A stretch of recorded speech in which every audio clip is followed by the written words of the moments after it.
Mantan Wakil Menteri Hukum dan HAM Denny Indrayana memastikan Presiden Joko Widodo tahu setiap kasus yang menyeret elit politik, termasuk yang terbaru adalah pemeriksaan Airlangga Hartarto oleh Kejaksaan.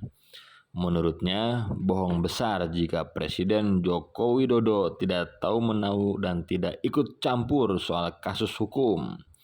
Jaksa Agung sebelum memeriksa Menko ataupun Menteri, menurut Denny pasti berkomunikasi dengan Presiden. Hal itu diungkapkannya dalam sebuah cuitan.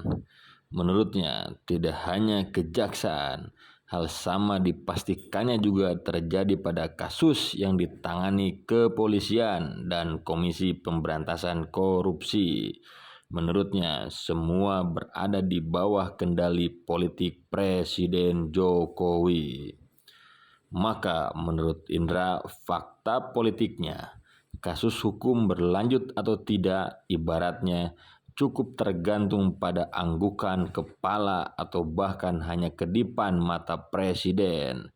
Serta menjelang Pilpres 2024, menurut Indra, Presiden Jokowi dengan jelas menunjukkan cawe-cawe yang negatif destruktif. Hal itu, kata Indra, dilakukan untuk mengkasuskan lawan, sementara oposisi dibebaskan.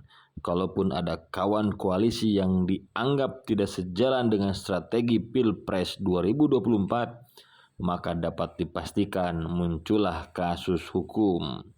Baginya, penegak hukum harus sama efektifnya dilakukan kepada siapapun yang melakukan kejahatan, tanpa pandang bulu, tanpa diskriminasi karena perbedaan sikap, pilihan, ataupun strategi politik. Tapi kini hukum dinilainya hanya menjadi alat dan intrik politik.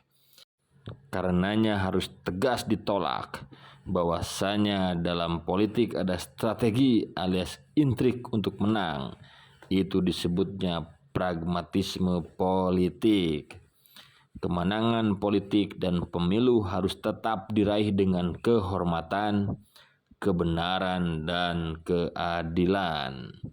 Sebelumnya, Denny Indrayana pun pernah terbelit kasus karena mengungkap atau membocorkan putusan Mahkamah Konstitusi tentang uji materi sistem pemilu legislatif.